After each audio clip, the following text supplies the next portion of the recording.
साथियों, नमस्कार।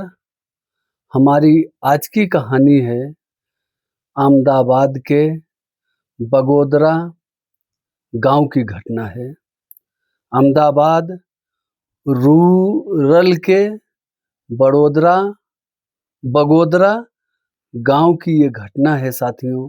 बहुत ही दुखद घटना है। एक ही परिवार के 5 लोगों ने आत्महत्या कर ली। साथियों, एक ही घर के अंदर से 5 लोगों की लाशें निकलती हैं। बहुत ही दुखद और बहुत ही मन को विचलित करने वाला ये मामला है। साथियों, अहमदाबाद रूरल के बगोदरा गांव के निवासी विपुल भाई वाघेला, जिनकी उम्र 34 साल बताई जा रही है।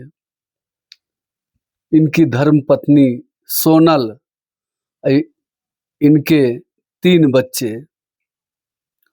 बच्चे नाबालिग हैं। हम उनका नाम नहीं ले सकते, जिसमें से एक बेटा है, 2 बेटियां हैं। साथियों, ये हंसता खेलता परिवार मिनटों में उजड़ गया। जब ये पूरी कहानी आप सुनेंगे, आपको लगेगा कि हमको ऐसा काम नहीं करना चाहिए जिससे हमारा परिवार का ही अंत हो जाए। ऐसी सोच रखना भी नहीं चाहिए। साथियों, हम मीडियम फैमिली के लोग, अमीर लोग तो सही है भाई, जो करे वो कर सकते हैं। गरीब लोग भी अपने जगह सही है। हम गरीब का भी दोष नहीं देंगे। गरीब का इतना सपना ही नहीं होता है। वो तो सोचते हैं शाम को हमको सुबह शाम 2 रोटी भगवान की दया से मिल जाए, वही बहुत है। लेकिन एक जो मीडियम फैमिली होती है, जिसमें लगभग भारत देश की, मेरे पास कोई आंकड़ा नहीं है, लेकिन मैं अपने मर्जी से ही बता रहा हूं कि जिसमें लगभग 60% लोग मीडियम फैमिली में आते हैं। 100% में 60% मीडियम फैमिली में हैं। बाकी जो बचे हैं 40%, वो गरीब या तो हैं या तो एकदम अमीर हैं। दोस्तों, हम किसी की देखा देखी से, हमारे बगल वाला कोई कार लाया खरीद के, कोई मारुति लाया खरीद के, तो हम सोचते हैं कि हम भी उसके बराबर हो जाएं। ये हमारी सोच होती है, क्योंकि गरीब आदमी तो ये सोचेगा ही नहीं। सोचेगा छोड़ो यार, हटाओ, लाया तो अपनी मेहनत करके लाया। उसको इतना सोचने के टाइम नहीं है। उनको बस सुबह शाम 2 रोटी मिल जाए, खा के अपना आराम से सोते हैं। सबसे बढ़िया जिंदगी वही बिताते हैं। बाकी जो अमीर हैं, अमीर के पास पैसा है, करोड़ों की गाड़ी, करोड़ों का घर, बंगला, फ्लैट, जो चाहे वो खरीद सकते हैं। लेकिन जो ज्यादातर सोचने वाला है, वो मीडियम फैमिली वाला ही है। वो ना तो बराबरी कर पाता है बड़े लोगों का, और ना तो वो गरीब हो सकता है। वो ये नहीं सोचता कि मैं जितना हूं उससे गरीब हो जाऊं। कोई नहीं सोचेगा गरीब होने के लिए, अमीर होने के लिए सोचता है, और उसी पे वो काम करता है। लेकिन कभी ऐसे काम कर जाता है जिससे उसका उबरना मुश्किल हो जाता है। साथियों, इस कहानी को जब आप सुनेंगे, आपको महसूस होगा कि फालतू की चीजें, फालतू की बातें जो हमारे औकात से बाहर है, हम उसको ना करें, ना सोचें। लेकिन लोग वही गलती कर देते हैं जिसकी वजह से उनके परिवार का सर्वनाश हो जाता है। पूरा परिवार खत्म हो गया। साथियों, ये घटना 19 जुलाई की है। 19 जुलाई की रात की घटना है। ये पांचों परिवार बड़े शांति से खा पी के सो रहे थे। लेकिन घर का मुखिया विपुल भाई वाघेला 2 दिन पहले से अपना मोबाइल स्विच ऑफ करके रखा था। इसकी भी वजह हम आपको आगे बताएंगे कि क्यों उसने मोबाइल स्विच ऑफ करके रखा था। साथियों, 19 जुलाई की रात को इनके घर से रोने की आवाज आती है। तो जो आस पास के पड़ोसी रहते हैं, वो भाग के जाके देखते हैं। ऐसे गांव में देखो, शहरों में भी है ये सब बातें। कोई रोता चिल्लाता है, आस पड़ोस के लोग इकट्ठा होते हैं, भाई क्या बात हो गया, क्या हो गया, क्या नहीं। तो गांव के लोग सब जो पड़ोस वाले थे, जिनको जैसी आवाज मिली, भाग के इनके घर की तरफ गए। और घर की तरफ गए तो देखे दरवाजा बंद था, और खिड़की से झांक के देखे तो जो घर का मुखिया था विपुल भाई वाघेला, वो उल्टियां कर रहा था। और जो और घर के लोग थे, 4 लोग, वो खिड़की से दिख नहीं रहे थे। केवल एक ही आदमी दिख रहा था। तो ये लोग आवाज बोल के, आवाज मार के बुलाने की कोशिश किए, भाई दरवाजा खोलो, क्या बात हो गया, क्या नहीं। तो वो इतना अपनी इस हिम्मत में नहीं था कि वो दरवाजा खोल सके। साथियों, ये करते करते फिर पड़ोस वाले ही पुलिस को सूचना देते हैं। रात को 1:30 बजे वहाँ के जो पुलिस अफसर हैं, बागीसा जोशी जी बताती हैं कि 1:30 बजे उनके यहाँ फोन आया कि अहमदाबाद रूरल के बड़ौदा गांव में 5 लोगों ने आत्महत्या कर ली है। मौके पर पुलिस फोर्स वहां पहुंचती है, दरवाजा तोड़ा जाता है साथियों। फिर उस लाश को, 5 लाश को निकाला जाता है और निकाल के पोस्टमार्टम के लिए भेजा जाता है साथियों। अभी तक पोस्टमार्टम की रिपोर्ट नहीं आई है साथियों, लेकिन पड़ोसियों के बताने से ऐसा लग रहा है कि उनके सबके मुंह से झाग निकल रहा था। तो कुछ ना कुछ पदार्थ ऐसा खा लिए कि जिससे उन सबको हानि पहुंच गई, नुकसान पहुंच गया। अब वो लोग क्या खाए, क्या नहीं खाए, वो तो रिपोर्ट के बाद ही मालूम पड़ेगा। साथियों, बताते चलें कि 4 महीने पहले ये विपुल भाई वाघेला ने एक ऑटो रिक्शा ईएमआई पर लिए थे। मात्र 4 महीने पहले। 2 महीने इन्होंने कैसे-कैसे उस ऑटो रिक्शा की जो ईएमआई थी, जो किस्त थी महीने की, 4,000 रुपए थी। हर महीने इनको 4,000 रुपया भरना था। साथियों, ये 4,000 रुपया किस्त नहीं भर पाए। इनका धंधा बिजनेस न चला होगा। जो सोचे होंगे कमाएंगे, घर में खुशियां आएगी, घर परिवार का पेट पालेंगे, खुशहाल रहेंगे, वो इनकी सोच से उल्टा हो गया। साथियों, 4,000 की ईएमआई न भर पाने की वजह से ये अपने आस पड़ोस में, अपने नाते रिश्तेदारों से भी कुछ मदद मांगी, लेकिन इनको कहीं से मदद नहीं मिली। ये 2 महीने से ईएमआई नहीं भर पा रहे थे। मतलब 4 महीना हो गया रिक्शा लिए, मतलब 2 महीने भरे थे ईएमआई, और 2 महीने के बाद किस्त नहीं भर पाए, टूट गए।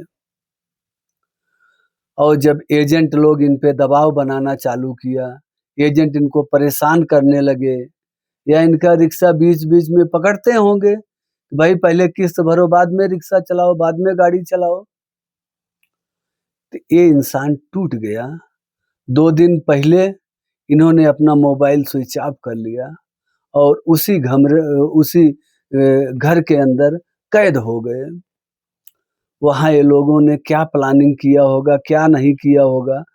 बड़े तो यही 2 लोग थे, पति-पत्नी, बाकी 3 बच्चे ही थे।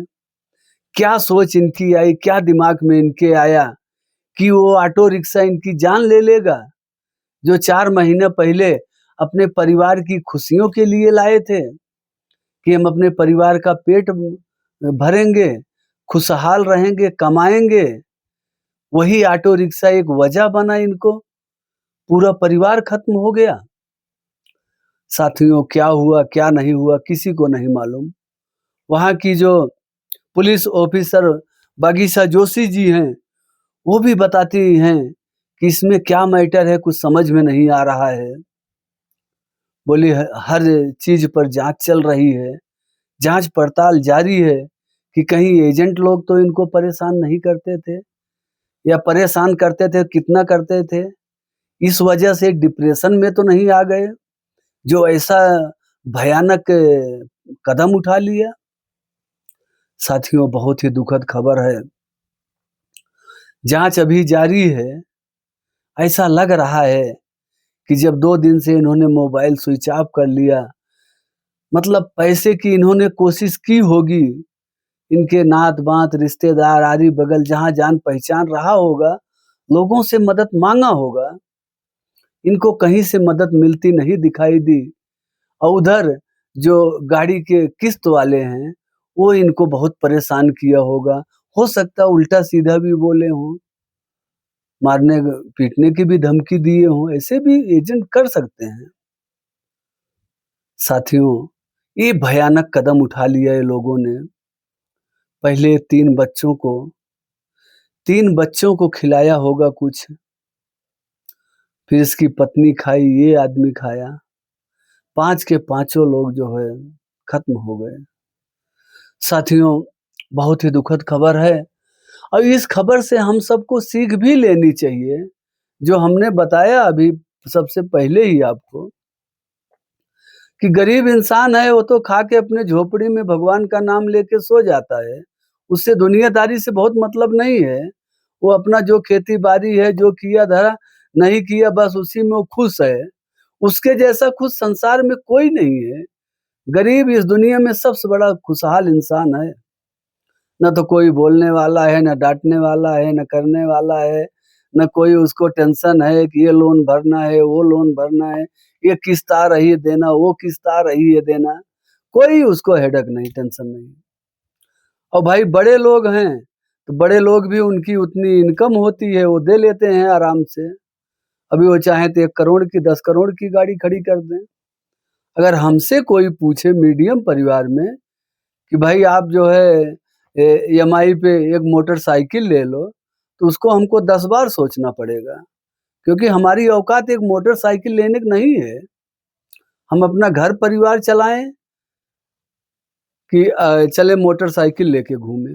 एक मैं एग्जांपल मोटरसाइकिल का दे रहा हूँ, जो कि लाख रुपए में समझो मिल जाती है।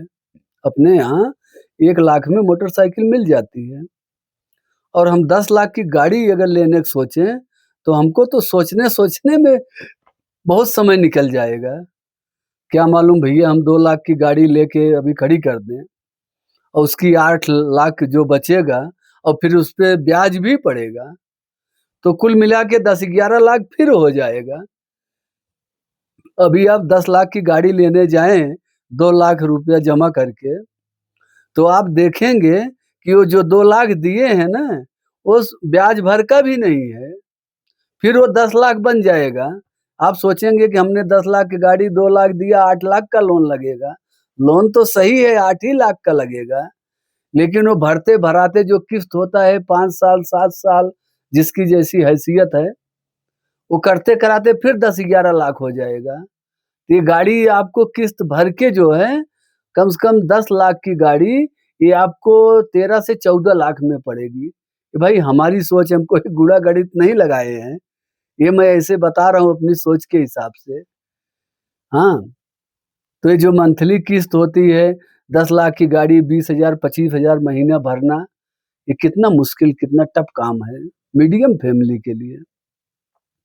ऐसा काम मत करिए साथियों। किसी को देख के मत करिए। हाँ, करिए, अगर आपकी औकात है तो करिए जो है। अगर आपकी इनकम है महीने की लाख रुपया, 50,000 भी अगर महीने कमा रहे हो, तो आप 10 लाख की गाड़ी ले लीजिए। अगर 50 कमा रहे हो तो ये सोच के लो कि हाँ 25,000 हम किस्त भर देंगे। मान लो गाड़ी चली, नहीं चली, कोई बात हुआ, किस्त जो है हम टाइम टेबल से भर देंगे। किस्त का हमको खतरा नहीं रहेगा। वो किस्त का एजेंट जो है ईएमआई वाला हमारे घर पे नहीं आएगा, हमको कहीं बाज़ार में 4 बात नहीं सुना पाएगा। अगर ऐसी है आपकी कमाई तो आप लीजिए, मैं मना नहीं कर रहा हूँ लेने के लिए। लेकिन बस मैं ऐसा अपना एग्ज़ाम्पल दे रहा हूँ कि अगर हमें 10 लाख की गाड़ी लेना हो, तो हमको तो सोचने-सोचने में समय निकल जाएगा। हम उतना बड़ा नहीं हैं और उतना बड़ा बनने के लिए हमको बहुत अभी परिश्रम करना है। तो साथियों, आजकल देखो ये दुनिया भर का ये जो एक अपने यहाँ इंडिया में चल रहा है, ये कौन-सा बोलते हैं समूह लोन वाला। समूह लोन वाला सिस्टम अब महिलाओं को ये समूह लोन भी महिलाओं को ही देते हैं, कोई पुरुष को नहीं मिलता इसमें। ये एक बड़ी विडंबना है देखिए, क्योंकि पुरुष को बताएँगे तो पुरुष 10 बार सोचेगा, वो अपनी हिम्मत सोचेगा कि हम समूह लोन लें कि ना लें। आज देखिए कितनी सी खबरें चल रही हैं, समूह लोग उठा लिए और एक नहीं 4-4, 10-10, 5-5 क वो उठा लिए हैं, जैसे 40-40, 50-50 हज़ार का। हाँ, किसी के पास 2 लाख हो गया, किसी के पास 3 लाख हो गया और महिलाएँ ले भी लेती हैं। अच्छा ले लिए, जैसे आप 40,000 50,000 रुपया ले लिए समूह लोन से, तो समूह लोन से ले लिए और उसको फिर जैसे पैसा आया तो खर्चा भी तो हो जाता है।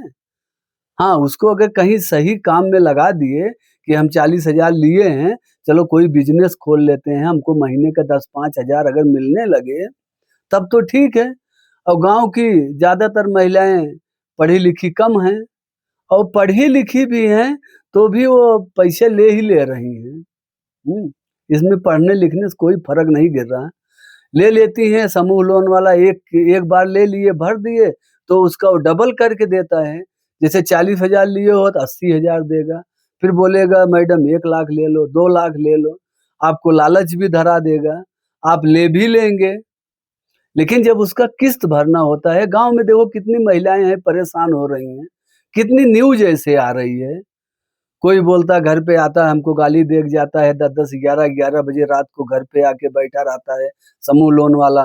बोलता पैसा दो, नहीं तो अपना घर अपना जेवर, गहना, हाँ, अपना गाय, भैंस बेच को दो। ऐसे समूह लोन वाले बोलते हैं। अगर तुम पैसा नहीं दे सकते हो, चाहे जहाँ से हमको ला के दो, ऐसा बोलते हैं। और बहुत सी उल्टी-सीधी बातें भी न्यूज़ में आ रही हैं। कि समूह लोन वाले आके इतना-इतना प्रताड़ित करते हैं। लोग परेशान होके आत्महत्या भी कर ले रहे हैं। तो हम कह रहे हैं आत्महत्या मत करो ना भैया, ऐसा कदम ही ना उठाओ ना। जब तुम्हारा भरने का उतना हिम्मत नहीं है, औकात नहीं है, तो पैसा ही क्यों ले रहे हो? हाँ, पैसा तो आप ले लिए जो है और लौटाने के टाइम पे लौटा ही नहीं पा रहे हो। इसमें कहीं न कहीं समाज की भी गलती है, हमारी भी गलती है। ऐसे चक्करों में ना पड़ें। अगर हमारे घर में 10,000 रुपया महीने का आ रहा है, तो उसी में हम खुशहाल रहें, अपने परिवार बच्चों को उसी में खुश रखें। सामने वाला कितना बड़ा काम कर दिया, कितना नहीं कर दिया, हमसे क्या मतलब है? उसमें हमको क्या मिलने वाला है? हाँ, उसको देख के हम बधाई उसको दे सकते हैं, भाई आपने बहुत अच्छा काम किया, शाबाशी हम उसको दे सकते हैं, उससे हम जलन ना करें। कोई हमारा पड़ोसी अगर अच्छा काम कर रहा है, तो बधाई का पात्र है, लेकिन हम उसकी जो है अगर बराबरी करना चाहें या उससे आगे जाना चाहें, तो हमको और कड़ी मेहनत करना पड़ेगा। आज के समय में सब कुछ संभव है, आप मेहनत करो तो पैसा ज़रूर आपको मिलेगा, लेकिन गलत काम ना करिए। अच्छा काम करिए, अपना प्रोग्रेस करिए और जब आप अपने किसी अच्छे काम में समय देंगे, तो जाके आपको पैसा मिलेगा।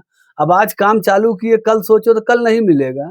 हाँ, कल उसमें मिलेगा, तो हम मेहनत मज़दूरी करेंगे, दिन भर जाके फावड़ा कुदाल चलाएँगे, शाम को हमको 2 400 500 रुपया मिलेगा। वो रोज़ का गड्ढा खोदना, रोज़ का खाना हुआ। अगर आप बड़ा सपना देख रहे हैं, बड़े सपने के लिए आपको इंतज़ार करना पड़ेगा और आपको कड़ी मेहनत करना पड़ेगा और अच्छा काम करना पड़ेगा, अच्छा कर्म करना पड़ेगा। ये नहीं कि आप गलत लाइन से पैसा ला रहे हो, तो गलत लाइन में ही फिर पकड़े जाओगे, फिर गलत लाइन का हश्र क्या होता है, आप देख लो तमाम लोगों का। जो लोग गलत ढंग से पैसा कमाए, उनका देख लो क्या हालत है आज। उनका नाम लेने वाला कोई नहीं बचा है। तो साथियों ये काम मत करिए। ये तो हमारे हिसाब से जो मैं समझ रहा हूँ कि 4 महीने पहले बेचारा टेम्पू खरीदा, वही टेम्पू इसके गले की फांस बन गई। आज इसका 5 परिवार खत्म हो गया। 3 बच्चे जो अभी धरती पे उग रहे थे, समझो अभी जन्म ही लिया था। 5-7 साल, 10 साल, 11 साल के बच्चे, क्या अभी नाबालिग सब।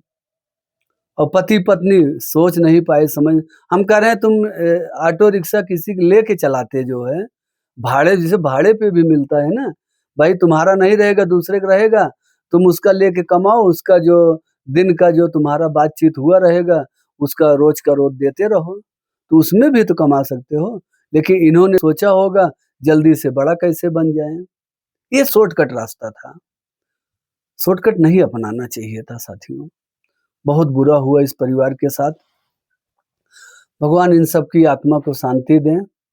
ऐसा कर्म न करो साथियों कि बाद में पछतावा ही केवल हाथ में लगे।